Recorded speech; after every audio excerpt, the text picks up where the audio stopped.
Guys, it finally happened. We finally have Summer Ereshkigal. Well, I guess technically it's Space Ereshkigal, but dude, I am right off the heels of doing a live stream where I was just kind of all over the place because I have been waiting for this servant as a year one player for like the last 7 years since Ereshkigal has been playable. So first and foremost, before we just look at what her details are, can I see what her ascensions are? Ooh, I kind of like that. That looks really nice. Okay, what? Okay, what? There's a lot going on over there. That's a bit crazy. And then she's looking mad cute over there. Okay. Now, yes, elephant in the room. She is a beast type servant. We did find that out. But let me see, please. Please let me beat the haters. Make her a broken quick servant. Please. Ah, okay, she's arts. Okay, we'll take it. We'll take it. All right. So knowing that she's an art servant, let's break this down. Her hits on her main cards are fine. Actually, those are really good. 4-4-5-5, that's kind of nasty. Giving the entire party 20% attack, 20% NP damage, 20% battery, 100% death resist, okay. And then she poisons the party. Okay, so we do have Locusta who does the same thing to herself, so I'm assuming this right here, this poison effect, is going to be really, really nutty. One of the other things, though, that we should make apparent, kind of going into this, is I think it's on their passives, is the append skills. Yes, they have it listed over here. There are new append skills. Now, the crit one is very nice. This gives every servant access to 20 to 30% crit damage. But this one, lowering the cooldown of skills, is a little insane. Like, this one right here does kind of change how we evaluate servants. That's what the initial one over here was. Because this let a lot of servants who couldn't do certain farming nodes get into those farming nodes, right? Because they had that initial 20% battery. This is the most impactful one. This one I feel is going to be really good going into the future, but it did just drop. So, you know, looking at it right now, we're not entirely sure how good it's going to be, but I mean, entirely how good it's going to be, but like, it's going to be good, but how good is what I mean. Look at these passives actually though. Oh, this is ridiculous. Okay, so we should be expecting a, oh my goodness, bro, there's so many effects. Okay. So this charisma on its own, pretty good. 20% battery for the party. Like, this is just nice. For multi-cores, attack, NP damage, and battery. Like, this is already really, really strong. Show me skill 2. 20 stars. Star weight. You get an attack when you normal attack that triggers a crit damage up of 100% for 1 turn, and it's a 50% battery?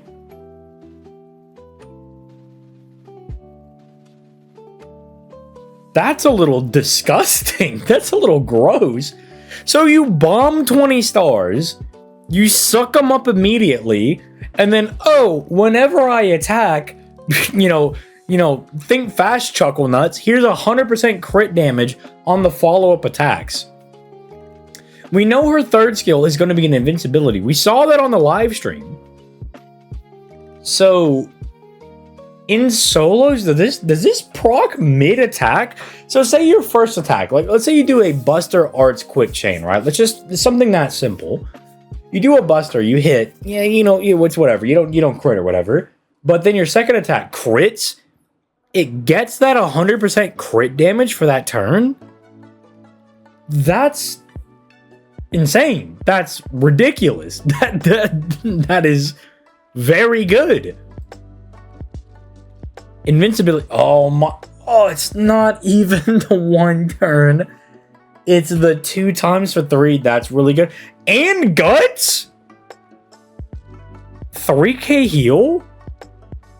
Buff removal resist 1 time. Reduces cooldown by 2 for self. That's a 7. Okay, alright. Okay, this servant is looking really good. The main weak point right now could maybe be that her damage is not quite up to par because she's an art servant. Doesn't have an arts buff, notably, but she does have the attack and the NP damage. This is really good. This is very, very strong for going into CQs. Her own survivability, Guts, is something that Castoria nor Merlin, or I guess Proto Merlin, provide. Healing, she buff cleanses and then also just can't have her buffs removed? Dude, she's looking really good. Okay, yeah, insta-kill, sure. Come on, man. Dude, come on, man. Really? Pierce's defense, Pierce's info, bombs 50 stars, guaranteed, not on overcharge. Remove effects of buff, increase damage. So I'm assuming that is, that's like offensive buffs, I'm assuming. So no power mod. Her attack's a little bit low. And we know that her beast class typing is, it's good against extra class. It's the opposite of Draco. Draco is good against the 7 class main people. She is good against all extra classes except Avengers because, you know, Space Ishtar is an Avengers. So I'm assuming that's, you know, she's Space Ereshkigal, right? Like, I'm assuming that's what they're going for. I wonder how she'll perform. Her NP gain is a little low with 5 hits, but she'll still be able to farm. Don't worry about that. Don't look at like low hits and arts. Castoria is still as broken as ever, so that doesn't matter. What I'm wondering is this. Hold on, let me pause for a second. Okay, this is the thing that they were talking about in the stream. So Space Ereshkigal, this was something they mentioned. She has this, like, affinity level that, like, the more she fires her NP and, like, the more you use her, the stronger she gets. And I think it's, yes, down at the bottom, yes, they announced this in the stream. If you bring her as a friend, that favorability is at 0, but she gains a lot of effects. I mean, like, you can see, she's getting stuff like, if she's on water side, she gets plus 10 to that. This, I mean, obviously, you're probably looking at this video and it says, like, she's really good. But I'm very apprehensive to call her broken. Because this servant, like, there's definitely more than what is being displayed on the card here. You know what I'm saying? On the paper, she looks really good. Like, she's like a modern Space Ishtar almost. But this NP is really strong. And her skill set is just very, very good. And then I need to see how this works. This master favorability, how does this actually play out in game? Because it could be disgusting. It could be the most busted thing you've ever seen. But then again, it could be something like, say, Andromeda, where Andromeda can get really good damage if she procs her passive skill, but that rarely ever happens. So, I'm wanting to see how this actually plays out. You know, for the next couple of days, I'll be waiting to see, is this like as broken, or is this like just kind of good? Because that's also a possibility. It could just be good.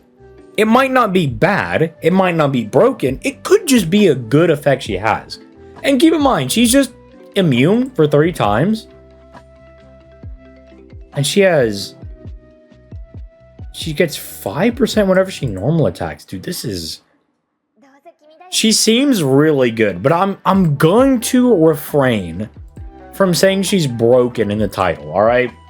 I know a lot of people are going to be like, ZTL, the guy that, like, yeah, but okay, look, that was years ago. Years ago, I'd just come out and be like, this servant is broken, this servant is broken. I think I'm a lot more reserved nowadays. the more and more that I make content on this game, the more and more that I find myself being a bit more held back on how good servants will actually be. She's definitely good. Do not misunderstand. She is good. This will be a good servant. It's how good will she be? Will she be number 1? Will she be number 3? That's the question. So, you know, if you're watching this in the future, you know, this is just kind of my initial reaction to it. I'm sure I'll have another video out on it in the future. Go check that one out. But if you're watching this when this is coming out, let me know your thoughts in the comments down below. I think she'll be pretty good. But let me know how you think in the comments down below.